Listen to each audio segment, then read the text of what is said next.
Lord Brahma and the other demigods returned to their respective abodes. Later, to gain victory for the demigods, Lord Shiva pitched his big tent and camped on the banks of the Chandrabhaga river under a beautiful fig tree. He then sent Pushpadanta, the leader of the Gandharvas, as a messenger to Sankhacuda. When Pushpadanta arrived at Sankhacuda's capital, he noticed that it was more beautiful than Indra's realm and more opulent than Kuvera's. The city was 40 miles wide and 80 miles long. It was built of pearl and jewel crystals, and on all sides there were roadways. 7 inaccessible moats, one after another, surrounded the city. There were hundreds of shops full of trade articles and marketable commodities. Palatial buildings of traders and merchants were all over.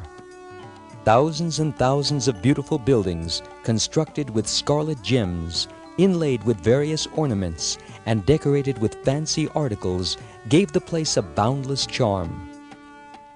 The Gandharva chief saw that Sankhacuda's palace was spherical like the moon. 4 successive moats with fiery flames encircled it. On top of the palace were ramparts made of jewels that touched the sky.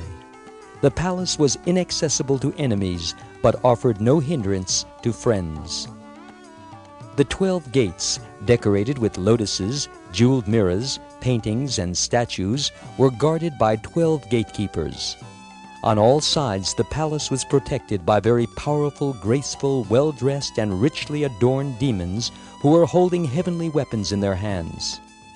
When Pushpadanta approached the first gate, he saw that it was guarded by a man who had a hideous face, copper complexion, and tawny eyes, and who was smiling and holding a trident in his hand. Pushpadanta explained to him the purpose of his mission, that he was a war ambassador, and the guard allowed him to pass inside. The other gatekeepers did the same. At the last gate, he said to the guard, "O guard, quickly inform your king that a war is about to occur."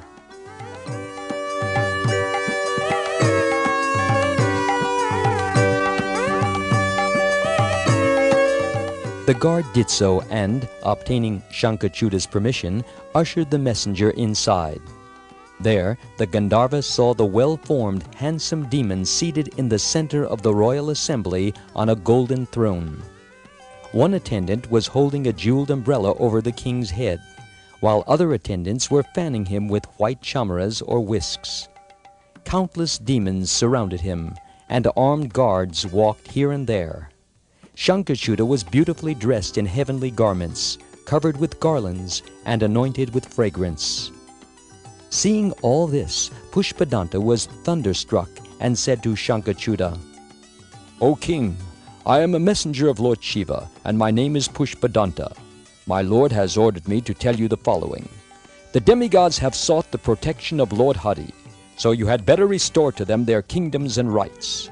Lord Hari has given his own trident to Lord Shiva and asked him to wage war against you if necessary. Presently, Lord Shiva is residing under the shade of a fig tree on the bank of the Pushpabhadra river. Either you must return to the demigods their property, or you must be ready to fight with Lord Shiva. What shall I tell my lord is your reply?"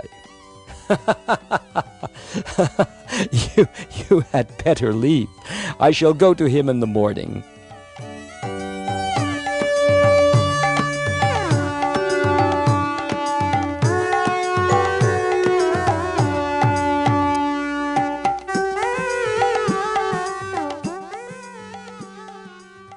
The messenger returned to Lord Shiva and conveyed the demon's message. In the meantime, the following group of persons appeared before Lord Shiva: Kartikeya, Nandi, Mahakala, Bana, Manibhadra, the 8 Bhairavas, the 11 Rudras, the 8 Vasus, the 12 Adityas, Indra, Agni, Chandra, Vishvakarma, the 2 Ashwini Kumaras, Kuvera, Yama, Jayanta, Nalakuvara, Vayu, Varuna, Buddha, Mangala, Dharma, Shani, Kama, Ugrachanda, Kotari, the 100-armed Bhadrakali, as well as many other personages. Bhadrakali was seated on an excellent chariot. Her paraphernalia, clothing, garland, and sandal paste were red. Inspiring her devotees with courage and infusing fear into the enemy, she began dancing, laughing, and singing. Her rolling tongue and the skull she held in her hand were each 8 miles in circumference. She carried a trident, an iron spear, conches, a wheel, mace, lotus, bow, arrows, dumbbells, a scimitar, thunder, the weapons of Vishnu and Varuna, a snake noose, the weapons of Agni, Narayan, Brahma, Gandharva, Garuda, Pashupati, a pestle, shield, staff, as well as other irresistible weapons. This fearsome goddess was accompanied by millions of devotee yoginis and dakinis, and also countless ghosts, goblins, and demons known as bhutas, pretas, pishachas, kushmandas, brahma rakshasas, and rakshasas, as well as yakshas and kinnaras.